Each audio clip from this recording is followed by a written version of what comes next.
হাসান স্যারের পদত্যাগের জন্য। সে আসলে যেভাবে আমাদের উপরে স্বৈরাচারী শাসন করছে পরীক্ষার হলগুলোতে, তো সেইগুলোর জন্য আজকে আমরা এখানে দাঁড়িয়েছি যাতে সে পদত্যাগ করতে বাধ্য হয় আর কি।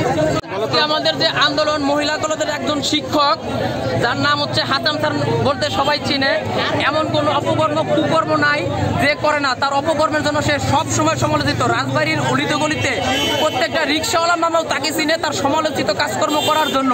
বিভিন্ন সময়ে সে শিক্ষকদেরকে আদর করার নামে গায়ে হাত দেয়, অথচ আদর করে সে মাথায় হাত দিতে পারতো, আমাদের প্রবলেম নাই। যখন পরীক্ষা চলাকালীন সময় বহিরাগতের সাথে খুব বাজেভাবে আচরণ করে, অনৈতিকভাবে সার্চ করে, মেয়েদেরকে নকল সন্দেহে বোরকা খুলতে বাধ্য করে। আর পরীক্ষার্থী যখন বহিরাগত পরীক্ষার্থীরা পরীক্ষা দিতে আসে তখন দাড়ি টুপি পাঞ্জাবি বেশ কয়েকবার এমন হয়েছে তাদেরকে জঙ্গি রাষ্ট্রদ্রোহী বলে হ্যারাসমেন্টের শিকার করেছে। আর যখন ভাইবা বোর্ডে অনৈতিক কার্যকলাপের অসংখ্য প্রমাণ রয়েছে, আর তিনি ক্লাসের মধ্যে কোচিং বাণিজ্যর নামে প্রাইভেট পড়ার জন্য বিভিন্নভাবে হুমকি ধমকি দিয়ে থাকে এবং শিক্ষার্থী এবং তাদের ফ্যামিলি সহকারে অন্যায়ভাবে ভাষা ইউজ করে, বাজেভাবে গালিগালি ইউজ করে, অপেশাদার আচরণ করে, যেটা কখনোই সম্ভব না। আর যারা প্রাইভেট পড়ে আর যারা প্রাইভেট পড়ে না তাদের মধ্যে বৈষম্যমূলক আচরণ তৈরি করে, এরকম আরো অনেক ধরনের অভিযোগ তার নামে আছে।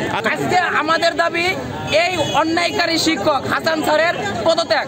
কেন আমরা আসছি এখানে সবাই, আপনারা দেখতে পাচ্ছেন যে আমরা সবাই এখানে জমায়েত হয়েছি এবং আমাদের ব্যানারে লেখা আছে মানববন্ধন ও হাসান স্যারের পদত্যাগ।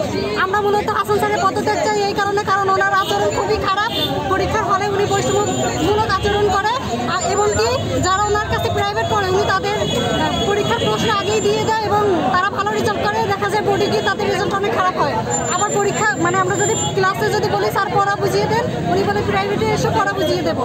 এই ধরনের ওনার আচরণ খুবই খারাপ। আবার অভিভাবকদের সাথে উনি অসম্মানজনক আচরণ করে, অকথ্য ভাষায় গালাগালি করে। এর জন্য আমরা এক দফা এক দাবি হাসান স্যারের পদত্যাগ চাই।